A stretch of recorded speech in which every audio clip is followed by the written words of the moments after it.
Assalamualaikum warahmatullahi wabarakatuh. Perkenalkan kami dari kelompok 9 kelas B4 SIKC 4801. Di sini kami akan mempresentasikan laporan tugas besar analitik data. Sebelumnya perkenalkan diri, nama saya Muhammad Fajarallah dengan NIM 7070 124 00084.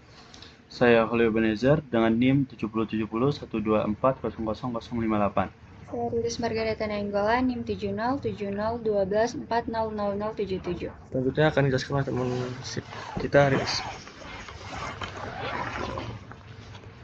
Baik, di sini kami akan menjelaskan hasil laporan tugas besar analitik data yang berjudul Dataset Supermarket.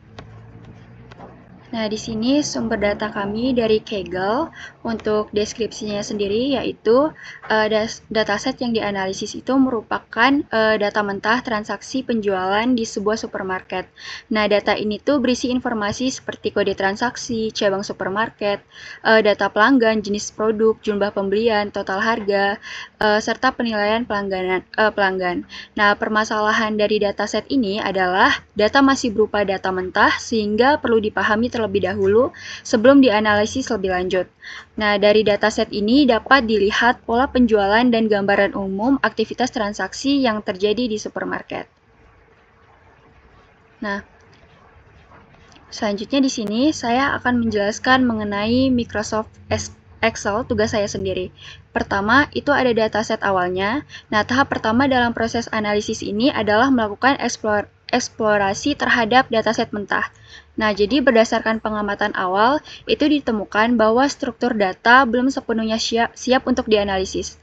Ada beberapa ketidakkonsistenan ditemukan, terutama pada format tipe datanya.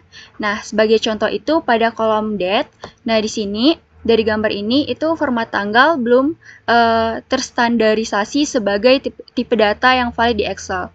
Nah, melainkan masih terbaca sebagai teks atau general. Nah, selain itu, kolom time itu memuat informasi waktu yang terlalu detail, sehingga satuan detik yang perlu disederhanakan untuk kebutuhan analisis per jam. Di sini adalah tampilan dataset awalnya sebelum proses cleaning itu sendiri. Kemudian, ada proses data cleaningnya. Nah, di sini pertama ada penghapusan duplikat. Itu dilakukan pengecekan terhadap seluruh baris data untuk memastikan tidak ada transaksi ganda yang tercatat. Nah, hal ini penting agar perhitungan total penjualan tidak bias. Nah, di sini hasil dari pembuatan penghapus duplikatnya. Selanjutnya ada standarisasi tipe datanya. Di sini saya mengubah format kolom date menjadi tipe short date agar dapat diurutkan secara kronologis. Itu mengubah format kolom numerik seperti sales, gross income-nya menjadi format number accounting untuk memudahkan pembaca dan perhitungan agregasinya. Berikut adalah tabelnya. Untuk data Wrangling, di sini setelah data bersih, itu dilakukan proses manipulasi datanya dulu. Nah, untuk mengekstrak fitur baru yang berguna bagi analisis, ini penulisannya menambahkan kolom baru bernama jam belanja. Ini adalah tabelnya jam belanja. Nah, di sini kolom ini itu dibuat menggunakan fungsi logika waktu. Nah, fungsi ini tuh mengambil angka jam dari kolom waktu transaksi. Tujuannya adalah untuk mengelompokkan transaksi berdasarkan jam sibuk, sehingga manajemennya ini dapat mengetahui pola kedatangan pelanggannya berdasarkan waktunya. Selanjutnya di sini melakukan pivot table. Berikut adalah hasil analisis menggunakan pivot table-nya. Ini analisis pendapatan per cabangnya. Nah, di sini tabel di atas ini menunjukkan total keuntungan kotor yang diperoleh setiap cabang A, B, dan C-nya. Berdasarkan data performa itu pendapatan antara cabang terlihat cukup bersaing, namun cabang C ini mencatat angka tertingginya. Kemudian di sini B itu ada pivot table analisis produk terlarisnya. Nah, jadi di sini ini mengurutkan kategori produk berdasarkan jumlah unit yang terjual. Nah, kesimpulannya ini kategori elektronik aksesorisnya itu dan food and beverage-nya itu adalah produk dengan perputaran stok paling cepat. Nah, sehingga itu ketersediaan barangnya untuk kategori ini harus diprioritaskan. Kemudian ini ada analisis metode pembayarannya. Nah, di sini ini tuh menunjukkan jumlah transaksi berdasarkan metode pembayaran. Nah, terlihat bahwa penggunaan e-wallet dan cash itu memiliki proporsi yang seimbang. Nah, informasi itu berguna untuk menentukan mitra pembayaran mana yang potensial diajak kerjasama promosinya. Selanjutnya, penjelasan SQL yang akan disampaikan oleh Eben. Baik, saya akan melanjutkan untuk SQL-nya. Nanti data Excel-nya akan diimpor ke SQL. Pada bagian ini kita akan melakukan proses manipulasi dan ekstraksi data dari basis data menggunakan struktur query language atau SQL. Analisis ini dilakukan pada tabel utama yang bernama supermarket sales. Untuk tujuannya itu untuk menjawab pertanyaan bisnis strategi melalui perintah seleksi seperti select, pemfilteran untuk square, pengelompokan itu menggunakan group by, dan pengurutan menggunakan order by. Untuk implementasinya, yang pertama itu kita melakukan filter data berdasarkan rating kepuasan.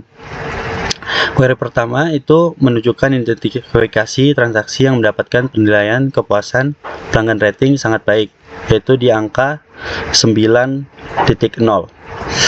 Kita bisa menggunakan select untuk memilih kolom ID voice ID, product line, dan rating. Untuk where-nya kita memberikan filter agar hanya menampilkan data dengan rating lebih dari 9.0. Terus kita menggunakan order by mengurutkan hasil dari nilai rating tertinggi ke rendah. Dari hasil yang telah kita lakukan, kita mendapatkan hasil SQL data dari supermarket sebanyak 151 row. Ini adalah hasil query daftar transaksi dengan rating lebih dari 9.0. Dari hasil tabel di atas terlihat dari daftar spesifik transaksi yang memuaskan pelanggan. Data ini penting untuk menganalisis lebih lanjut guna memahami faktor, misalnya mulai dari jenis produk atau layanan, dengan kontribusi tertinggi kepuasan pelanggan. Yang kedua, kita akan melakukan analisis total pendapatan per kategori produk. Ini bertujuan untuk menghitung total omset atau pendapatan kotor yang dihasilkan oleh masing-masing kategori produk. Untuk selectnya kita menggunakan digunakan untuk memilih kolom produk line dengan melakukan perhitungan total atau sum pada kolom sales. Kemudian memformat hasilnya menjadi mata uang rupiah. Group by mengelompokkan data penjualan agar perhitungan total dilakukan terpisah untuk setiap jenis produk. Order by mengurutkan hasil kategori produk dari yang memiliki total pendapatan terbesar hingga terkecil atau descending. Ini adalah hasil query total pendapatan per kategori produk. Dari hasil gambar tersebut menunjukkan hierarki kontribusi pendapatan dari setiap kategori produk dapat disimpulkan kategori yang mana yang menjadi penyumbang omset terbesar, sehingga manajemen dapat memfokuskan strategi pemasaran dan manajemen stok pada kategori tersebut. Di sini yang paling terbesar adalah food dan beverage. Yang ketiga itu komparasi rata-rata belanja member versus normal. Ini bertujuan untuk membandingkan perilaku belanja nilai rata-rata per struk antara pelanggan yang memiliki keanggotaan member dan pelanggan biasa atau normal. Kita bisa menggunakan select untuk memilih kolom tipe pelanggan, customer type, dan menghitung nilai rata-rata average dari kolom sales, dan menggunakan group by untuk menghitung rata-rata, mengelompokkan perhitungan rata-rata. Dari hasil ini didapatkan hasil query perbandingan rata-rata nilai transaksi per pelanggan. Yang member di 330.74, yang normal 306.37. Lanjut. Selanjutnya akan dijelaskan oleh Fadil.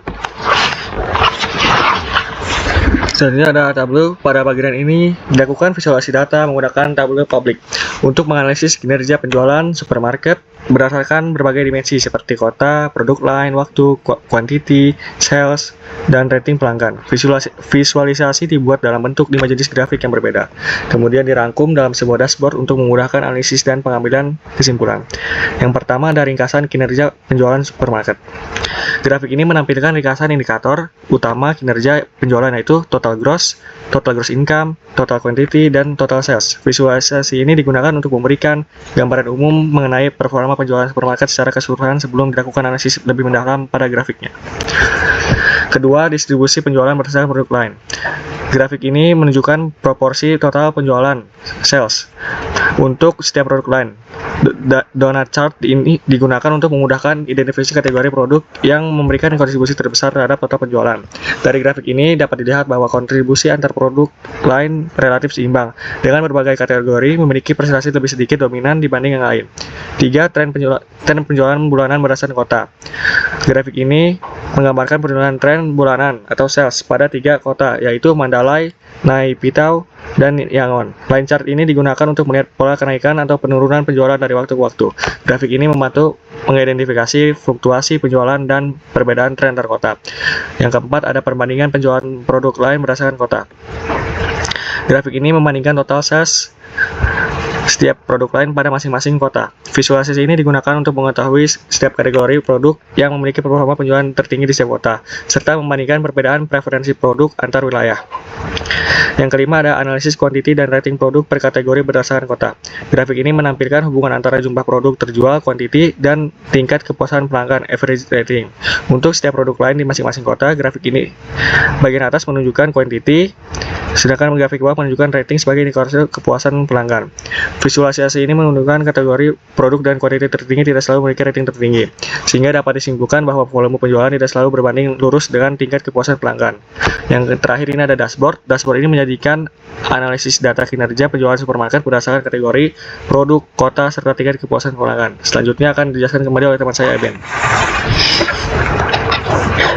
Oke, selanjutnya kita akan masuk ke Python pada Google Colabs. Pada bagian ini dilakukan eksplorasi data analis menggunakan bahasa pemrograman Python di lingkungan Google Colabs yang bertujuan untuk memahami karakteristik data dan pola sebaran dan mendeteksi anomali melalui pendekatan statistik, deskriptif, dan visualisasi data.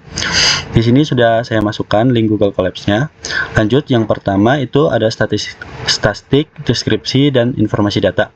Pada tahap awal dimulai dengan memuat data set melalui library Pandas.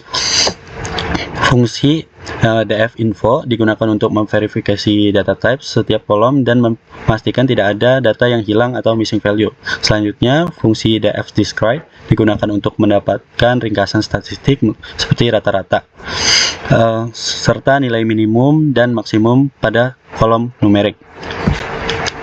Ini adalah hasil output statistik deskriptif dataset.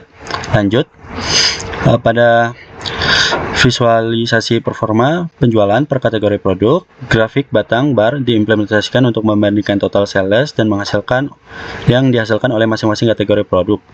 Data yang telah diurutkan secara menurun descending memudahkan identifikasi produk unggulan. Visualisasi ini menggunakan library Seaborn dengan pewarnaan warna Fitris yang memperjelas perbedaan kontribusi kategori tersebut. Ini adalah hasil grafik total penjualan per kategori produk. Lanjut ke hubungan cabang dan pendapatan.